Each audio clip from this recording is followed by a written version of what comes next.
Welcome to Whispers to a Bride, where we talk about the stuff no one else is talking about. We are going deep on the emotional aspects of getting married, the stress, drama, and turbulence that affects your own sense of identity and your closest relationships. We are talking about what it means to be a bride and how to navigate this sacred time with more grace and ease. I'm your host, Kara Gassabay. As a life coach and therapist, I'm going to be sharing super practical tips so that you can not only rise to the occasion of your wedding, but also your life.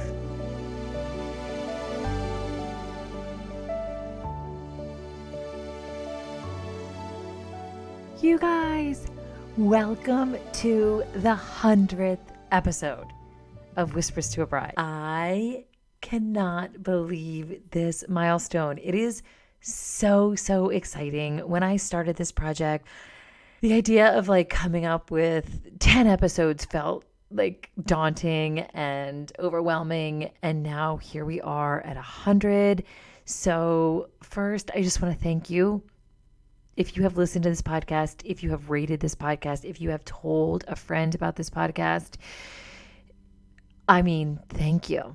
Just thank you. And I am feeling just really excited and proud. There is nothing better than those DMs that I get on Instagram that's like, you have been with me, you have guided me, you have walked with me through this wedding season of my life in a way that I didn't even know I realized I needed. And it's been a joy and a blessing, and people just say the sweetest things, and it's just so cool to see when you put an intention out to the world and it finds the right people. And then not only to find the right people, but for those people to reach back and tell you yes, I picked up what you put down and I loved it and it did what you intended it to do. And yay, and thank you and high five. It's just spectacular. So I was like, how do I even what's the topic for episode 100 besides just marinating in the love and the gratitude that I have for you and for me, that I kept showing up when I didn't really know if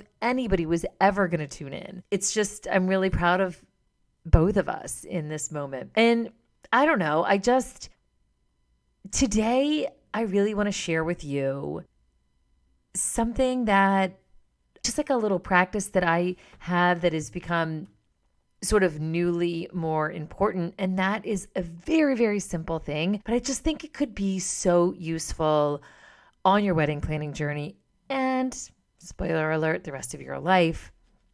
And that is the metta meditation, or otherwise known as the loving kindness meditation. And it's just one of those little things to have in your back pocket to sort of soothe yourself, center yourself, regroup, reorient, clear the noise, fix the vibe, just get your mind right, get your heart aligned, find your soul again, find your grounding, find just yourself, right? Because it's just really easy to kind of lose yourself a bit as you are in this big life stage transition.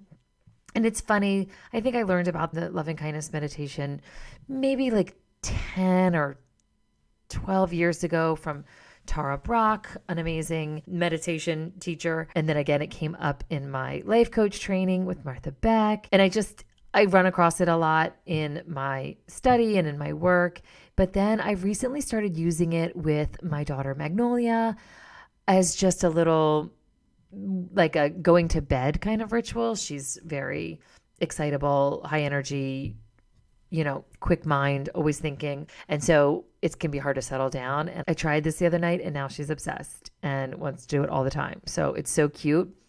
But it just really reminded me why am I not sharing that with my brides? I think that could be really cool. And before I go into it, I just want to give you, I was doing a little research about it, and there is real evidence behind, data behind why this works. So again, if you're my people, you probably are like, I don't really care. If it sounds good, it feels good, let's go for it. But I just think it could be so fun to indulge that other side, that more logical side of our brain.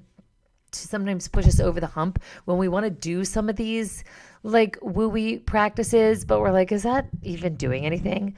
Let's just remind ourselves that it does. The first thing that it does is increase positive emotions such as joy, love, awe, and hope, which leads to just improvements in our life, our social supports, and our life satisfaction. Studies show it also reduces self-criticism and depressive symptoms that come from being super self-critical. And we know when we have all this attention and all these eyes on us in the bridal experience, it can be the critical aspect of our nature really can get exacerbated. So this helps keep that in check.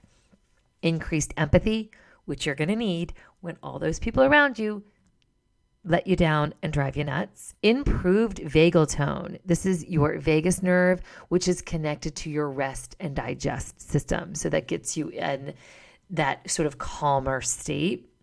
Number 5, reduced symptoms of chronic lower back pain. So pain, anger, psychological distress all tend to go down with people who really engage in this practice on a regular basis. Number 6, slower biological aging. Those telomeres on our genetic material shorten when we are stressed and cause aging. And they're saying that women who engage in the loving kindness meditation on a regular basis had longer telomere length compared to the control group. So that's very sciencey and random, but hey. And then number 7 is just that what we're going for, immediate gratification, right? Those immediate relaxation benefits.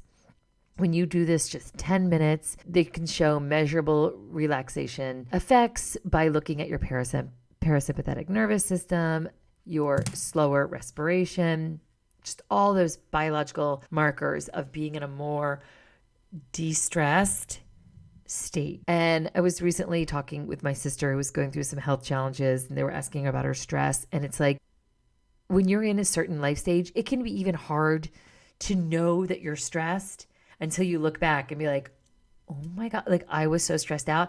But at the time when it's just the water you're swimming in, you're like, I don't know. I mean, it could be so much worse, so I must not be that stressed. So again, measuring and understanding your stress can be really hard on its own until you experience the opposite. And I think that doing something like the loving kindness meditation is like dipping your foot into the pool, right? It's taking that first sip of water to realize that, oh my gosh, I really was thirsty. And I think that is kind of why I'm encouraging it for you. It's a tiny, tiny investment, but it can really open you up to a larger truth and also just give you all those benefits I talked about before, just getting you back into alignment, getting your feet back on the ground, getting everything under control, getting the crazy brain who's going a million miles an hour and thinks you'll never have it done. It's never enough. There's always more to do. So many things could go wrong. So many people are disappointed in you. People want things from you. You can't make everyone happy. We're going to just like take that part offline for a minute and show ourselves a little love. So the way it works is, and you can change the script. That's what's really cool. I'm just going to offer one that I've kind of adapted and like to use. But like I said, with my daughter Magnolia, I change the script every night because she wants me to go on and on and on with new words. So it gets a little hard, but it keeps me creative and on my feet. So yeah, you basically come up with a little script for yourself. You can keep it super simple or you can make it longer. You are going to wish these things for yourself. Then you're going to wish them for someone you love. Then you could stop there, or you can keep going and you can picture someone you're kind of neutral about, maybe like a wedding vendor. You just want to send them the vibes. And then maybe somebody you're in conflict with, or you're just really having a tough time with. And then to all living beings. So that's kind of like the idea. Start with yourself. Even if you start and end with yourself, I'm good with that. But if you want to do the more expanded version, that's sort of how it would go. But again, be easy with it. Be free. Make it yours. Do what you want. But I don't know. For some reason, the loving kindness meditation chose to show up and be featured for episode number 100. I'm sure I'll look back and it'll make sense. Right now, it feels a little random, if I'm being totally honest, but it also just feels really right. So that's, I guess, how intuition works, and I'm just going to follow it. So I am going to lead us through this version of the loving kindness meditation. I think you can do this on the go. It doesn't have to be super serious, but it's nice if you can do the hand on heart that I talked about in episode, I don't know what. Just put yourself in a comfortable position. If you want to just get that hazy gaze with your eyes, that soft focus, or you can close your eyes, or you can just look at nature. Sometimes that's enough. Just look at a bird, look at a tree, look at a blade of grass, a flower. Sometimes nature really can just do the exact same thing for the brain. And then all you do is wish yourself kindness and love and wellness. So it goes, may I be happy. May I be peaceful. May I be well. May I have ease. May I find joy. May I be free of pain. May I be free from suffering. May I feel hope. May I feel safety. May I feel seen. May I feel celebrated. May I feel love. So you let that sink in, and it's nice to pause after each and really feel how it feels sort of in your body. And then, like I said, we can turn it outward. So I'll turn it to you, my listener. May you be happy. May you be peaceful. May you be well. May you have ease. May you find joy.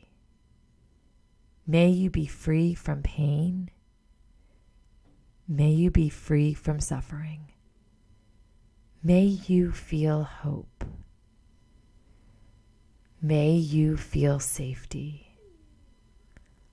May you feel seen.